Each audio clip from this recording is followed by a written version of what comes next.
Hi, welcome to my craft room. Carol Gatton, your Stampin' Up! Demonstrator, and I'm working with the Happy Easter Bunny stamp, and I have stamped it and embossed it on vellum, which always makes it look more elegant. I'm using Melon Mambo with the Melon Mambo embossing powder, and any time that you're able to combine the same colors like this, it adds a real nice, brilliant color. If you can't use that, you can always use Versamark and then use embossing powder that matches the color that you're working with. Or another choice is to use an ink pad in the color of choice and then use the clear embossing powder. It all works. So now we're putting the Melon Mambo onto my vellum. And I want you to notice that I have not used my embossing buddy for this. Vellum is different than cardstock. It is more like working on a piece of glass. It does not absorb the moisture, nor does it have the static cling that you get in cardstock. I'm heating up my heat tool just a little bit here so that once I do start putting the heat to this, it will pop a lot faster. I don't know if you knew this, but embossing powder is simply plastic that has been finely ground up, and it sticks to the moisture in the ink, and then when you heat set it, it becomes permanent. And it certainly is beautiful, isn't it? I personally really like embossing. Okay, so let's turn it back to its wrong side, and this time we're going to color it. And my colors are the Blushing Bride and the Bermuda Bay. So let's start with the Blushing Bride for our bunny, and I'm not going to be coloring the whole bunny in. The idea is to more or less outline it. And so I am starting and going around the outline edges of this, and in the portions that are very, very narrow, I simply tried to stay on one of the lines and keep the concentrated color there. Okay, and so we are going to work our way up and do the arms, and I'm basically doing the little swirls here in the ears. The only place that I'm adding concentrated color is right here at the neck area, and I'm kind of working that into a circular, half circular motion, and I'm adding a little blush on our bunny. It's a girl, it's a girl. Okay, so there's a little drying time there. I apologize for this being blurred. I refocused my camera and had it too close. We are bringing in our piercing mat and our stylus tool, and we are going to be pressing with a medium pressure onto this vellum. You want to use the large ball like I just pointed out to you, and sometimes when you're doing this with the vellum, you'll hit spots that it just doesn't want to give.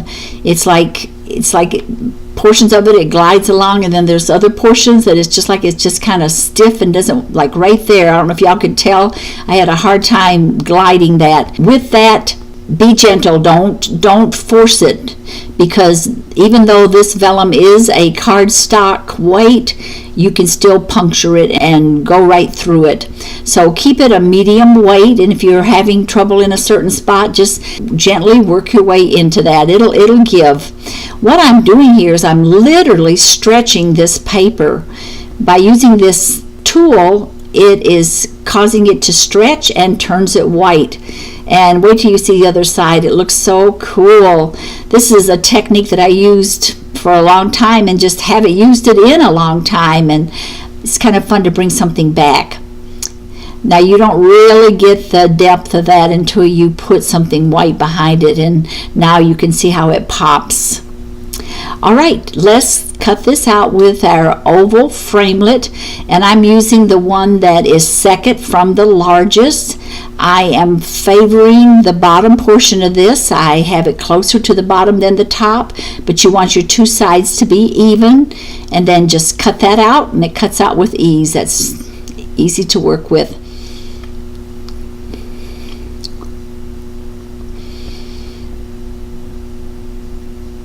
And the next thing we're going to do is I'll put the doily behind this so you can really see it. Okay, so while we're working with our big shot, let's go ahead and let's emboss our cardstock, which is Pink Pirouette. And I am using one of our new embossing folders, and I think this is so beautiful. It's called Spring Flowers. And I'm going to show you just how I like to do this when I want to do half of the card. So this would be like the back portion, and I am lining it up with the very top of that, and I have my fold right on the edge. Put that through there, and when you take it out, it will be matched up at your fold just perfectly. Very little effort. And because this goes through, this embossing folder at an angle like that, it goes through just perfectly. It does take a little more strength to put it through, but look how nice that looks. Okay, see the 3 scallops at the bottom? That's where I'm going to be positioning that onto the bottom of my card. I'm using the two-way glue pen, and I'm first of all just dotting it around, and then I'm going to smooth it out. I don't want to use too intense of a glue because this two-way glue pen will hold this just fine, and the doily is pretty delicate. Okay, so let's put it on, and we want to put those 3 scallops in the lower portion and just smooth that from the center out. Okay, I'm placing this on just to make sure everything is fitting together like I'd like. And I've gotten my paper piercing tool now and my paper piercing mat. And what I want to do is I want to pinpoint where I'm going to be punching this, and it's easier to do it with the scoring tool and then come back in with the punch than to try to eyeball it with that punch. Okay, so let's see. I'm going to move over ever so slightly for my bow. And now this gives me a real good way to figure out exactly where I will be punching this. This is the 1/8 inch circle punch, and I really like these handheld punches like this. They're so easy to work with. Okay, so now you can see that both of them are ready. And what I'm going to do is I'm going to make my ribbon into a sliver at the end so that it works like a needle. But before I do that, I want to add some glue dots, and I'm going to add 3 because I don't want to have to struggle with this vellum moving around on me when I go to tie my bow. So I'm putting 1 in the center and 1 to each side. Just trying to figure out where I want to put it. I think I'll go right beside it. And then before you touch down onto your card, make sure you have those 2 openings matched up perfectly, and then you can press it together. And it's going to stay. It's not going to go anywhere with those 3 glue dots. It's secure. Okay, and I'm starting on the left punch side and using my ribbon as a needle to pull that through.